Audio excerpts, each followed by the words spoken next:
Hello les gars, j'espère que vous allez bien. Je suis très heureuse de vous retrouver dans cette vidéo. Ça fait très longtemps que je n'ai pas recréé du contenu. Enfin, la dernière fois que vous avez vu les vidéos, j'étais sur Nantes.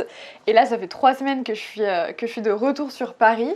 Et c'est vrai que ça me dérangeait un petit peu en fait de créer du contenu chez moi. Enfin, j'aime beaucoup mon chez moi, mais il est assez petit. Et c'est vrai que vous filmez comme ça un petit peu des vidéos, j'ai l'impression que c'était trop dans mon intimité, mais bon là je suis assez à l'aise avec ça. Et d'ailleurs je pense qu'en fait je vais vraiment vous faire des vidéos assez spontanées, c'est-à-dire que je vais pas vraiment réfléchir au sujet que je vais aborder, je vais vraiment vous parler de ce qui me vient et en même temps aussi je vais vous parler de forcément des problématiques que vous avez et du sujet de la créativité, du potentiel créatif, de mindset, de développement personnel, d'entrepreneuriat, etc. Enfin c'est vraiment ce qui me passionne, donc forcément je vais en parler, mais en fait avant j'avais tendance à vraiment organiser ma création de contenu, à vraiment structurer les choses, à vouloir faire les choses de manière parfaite. Et là je suis dans le mood totalement inverse, en mode non mais Anaïs, tout ce que tu peux dire déjà c'est bien, donc exprime-le et puis voilà, sois toi-même, te prends pas la tête et fais cette vidéo. Donc c'est un peu le mood dans lequel je suis et je pense que ça peut vous parler aussi. Donc voilà, petit café. Alors, la grande nouvelle pour moi, c'est que j'ai décidé de quitter mon appartement ici. Faut savoir que c'est une énorme décision pour moi parce que quand je suis arrivée sur Paris, j'ai un peu galéré déjà à trouver un logement. Et d'ailleurs, je suis trop reconnaissante parce qu'il y a vraiment une famille qui m'a aidée à le trouver et franchement, c'est vraiment trop cool. Et voilà, en fait, quand je suis arrivée sur Paris, j'avais 18 ans et donc c'est le premier logement que j'ai réussi à avoir, que j'ai trouvé toute seule. Donc j'étais vraiment trop fière. En fait, je me rappelle ce jour-là, il était vraiment magique. Quand j'ai reçu les clés, j'étais en mode waouh, j'ai enfin mon indépendance et genre je me disais ouais c'est trop cool, t'as réussi à le trouver toute seule sur Paris, une grande ville, etc. Enfin, pour moi c'était vraiment un moment de dingue et donc je me suis beaucoup attachée à cet appartement, enfin à ce logement, à cette petite chambre parce que voilà je la considérais un petit peu comme ma base sur Paris dans le sens où je connaissais personne et ma famille vient de Nantes et donc c'était un petit peu mon seul repère et à partir de ce repère là j'ai construit pas mal de choses et voilà, et donc ces 3 années ont été juste tellement dingues. Enfin, en tout cas, je sens que j'ai beaucoup changé, je sens que ça m'a beaucoup apporté, j'ai beaucoup appris, c'est vraiment passé des trucs de ouf. Et je sais pas si ça vous arrive, mais là ouais, c'est avec le confinement, avec cette réflexion sur moi-même, etc. J'arrive à un point où je me dis, mais tu peux plus rester ici en fait. Tu peux plus. Enfin, c'est même pas mon mental qui me le dit, c'est tout mon corps en fait. Je me dis, mais c'est même pas possible. Genre, donc en fait, je le sens en moi depuis déjà une petite année en me disant, bah, ce serait bien que tu déménages, etc. Mais j'avais pas encore jusque-là osé passer à l'action. Et là, en fait, là en revenant, bah, je me suis dit, bah, faut que tu le fasses parce que sinon, si tu le fais pas, tu vas rester là, tu vas te sentir frustré, tu vas pas avancer comme tu le veux, tu vas pas voilà, aller dans la direction que tu veux vraiment.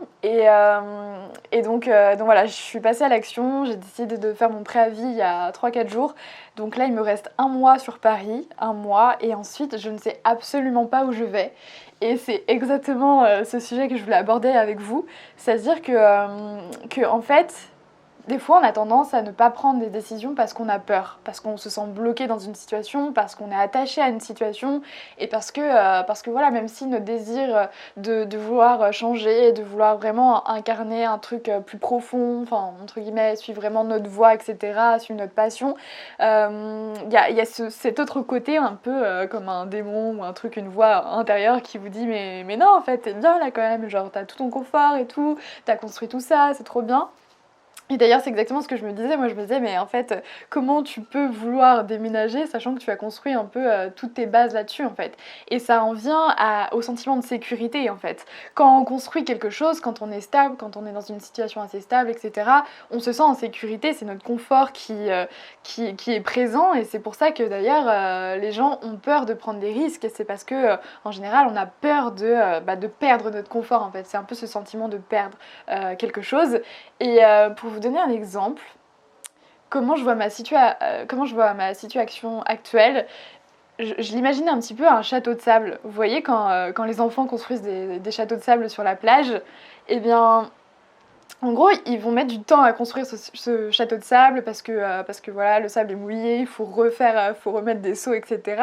Mais une fois que le château de sable il est construit, et ben après t'as un autre gamin qui peut venir taper dans ton château de sable. Et là, tu vas devoir reconstruire un autre château de sable.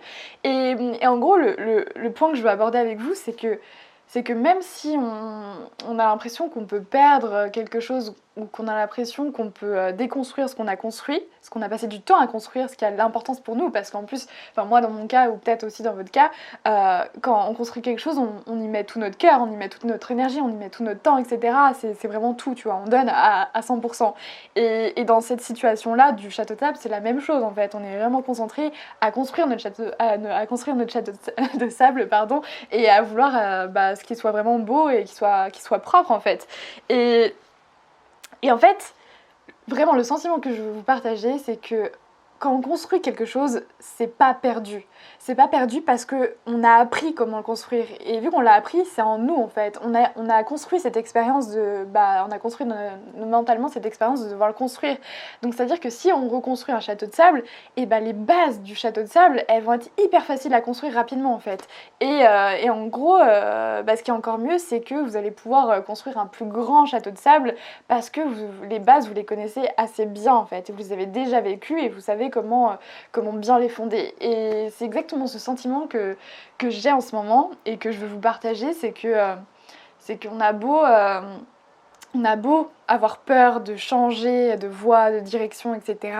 Mais en fait, les fondations, elles sont assez solides. Enfin, moi, je sais que les fondations sont solides parce que c'est pas la première fois que je prends un risque. C'est pas la première fois que je prends une décision qui peut paraître complètement folle. Ouais, des fois, je prends des décisions qui peuvent paraître un peu complètement folles ou délirantes en vue de l'extérieur, mais en soi, en fait, elles sont délirantes parce qu'en fait, on connaît pas mon but en fait. Les gens ne savent pas mon but et même moi, je sais pas mon but. Enfin, je sais ce que je veux dans ma vie, je sais ma mission, etc. Je sais ma vision, mais je sais pas où je serai en fait dans 2 mois. Et c'est ça qui est le plus drôle, c'est que les gens, ils sont tellement attachés aux résultats, les gens, ils sont tellement attachés au but, ils veulent savoir à l'avance ce qui va se passer, mais concrètement, qu'est-ce qu'on en sait? On n'en sait rien.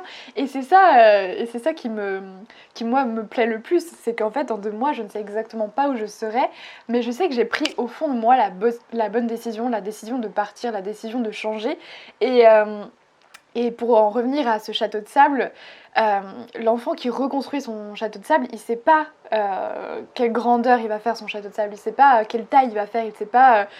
il n'en sait rien en fait, il sait pas combien de seaux il va mettre, etc. Il n'en sait rien, mais tout ce qu'il sait, c'est qu'il a envie de faire ce château de sable et que pour lui, c'est la meilleure décision qu'il peut faire parce qu'il a envie de reconstruire quelque chose, quoi. Et c'est exactement ça que je veux vous partager, il n'y a pas besoin de savoir exactement, précisément où est-ce qu'on sera dans 1 mois, 2 mois, 1 an, etc.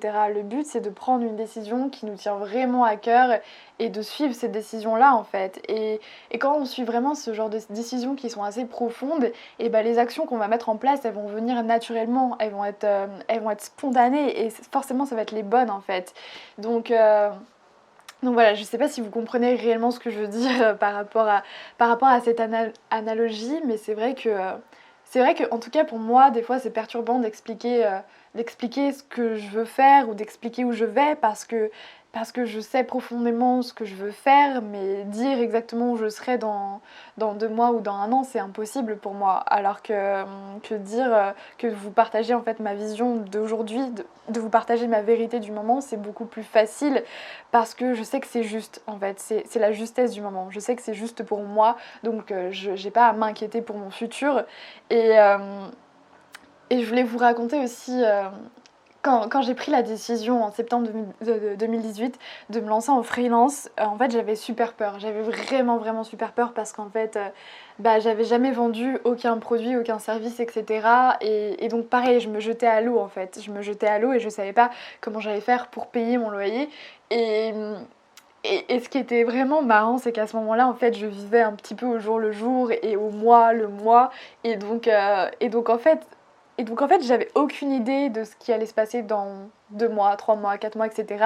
Mais c'était vraiment fun parce que justement j'avais l'impression de construire quelque chose. Je savais pas exactement où ça allait m'amener, mais je savais que j'étais en train de passer à l'action vers ce qui m'inspirait en fait.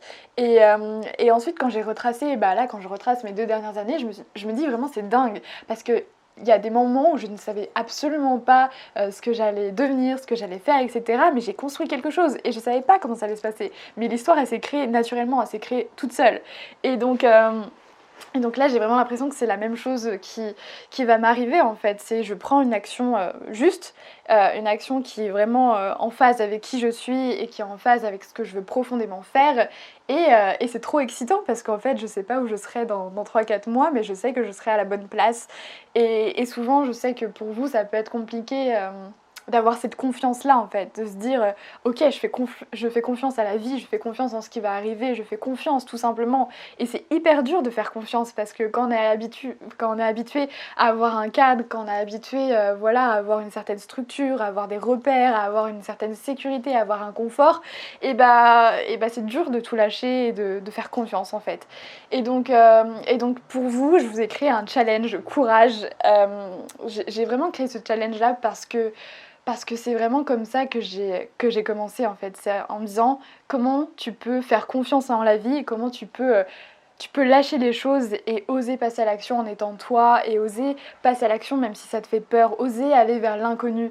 Et je sais que c'est vraiment en prenant des petites actions au début de mon parcours, donc il y a 3-4 ans, vraiment en prenant des petites actions, en me challengeant au quotidien, qu'ensuite j'ai pu me dire bah ok, si ces actions elles sont petites et que je suis capable de les faire, bah, peut-être que je peux en prendre de plus grandes et que je peux faire confiance à de plus grandes actions, à de plus grandes décisions et que ça va pouvoir changer un peu le cours des choses, le cours de ma vie et que voilà, je vais vraiment pouvoir en fait être moi-même et faire confiance naturellement aux choses et ne plus avoir peur de l'inconnu, ne plus avoir peur d'attendre le bon moment, d'attendre que voilà, qu'il y ait un truc qui me dise bah vas-y fais-le en fait, parce qu'on me le dit tout le temps, Anaïs fais-le dans ma tête, enfin je sais pas si vous voyez ce que je veux dire, mais en fait ça revient au fait que personne, il n'y aura aucune personne qui va venir vers vous et qui va vous dire bah, qu'est-ce que tu fous là, genre là c'est pas ce que tu dois faire, enfin peut-être qu'il y a certaines personnes que vous allez croiser qui vont vous dire ça, mais dans tous les cas, ce que je veux vous dire, c'est que personne va venir vous sauver, personne va prendre les décisions à votre place, personne ne va vous dire bah tiens, tu dois suivre ce chemin-là pour être qui tu veux être et pour atteindre ce que tu veux accomplir. En fait, il y a personne qui va venir prendre cette responsabilité, c'est juste à vous-même de la prendre. Et donc voilà, pour moi, ça me semble important que chaque personne décide en fait, décide et prenne la décision d'avoir ce courage. Même si ça fait peur, il faut le faire parce que sinon c'est dommage en fait. Donc voilà, je vous ai créé un challenge sur le courage où je vous partage 7 actions en une semaine, une action par jour, et je pense vraiment que ça peut vraiment avoir un gros impact sur votre vie, peu importe où vous en êtes, que vous soyez je sais pas, étudiant et vous avez envie de trouver votre voie, que vous soyez déjà entrepreneur et que juste vous êtes dans une phase un peu floue, un peu perdue et que vous voulez reprendre du courage. Ce challenge, il est vraiment fait pour toutes les personnes qui veulent juste oser être elles-mêmes, oser rayonner, oser faire ce qui leur fait profondément envie et oser faire confiance tout simplement à la vie, oser faire confiance à l'inconnu et voilà, c'était ce que je voulais vous faire partager aujourd'hui. J'espère que cette vidéo vous plaît, j'espère que, on va dire, cette spontanéité vous plaît. En tout cas, je vous retrouve très vite pour la prochaine vidéo. Je vais sortir 2 vidéos sur YouTube par semaine. Et voilà, je vous souhaite une excellente journée.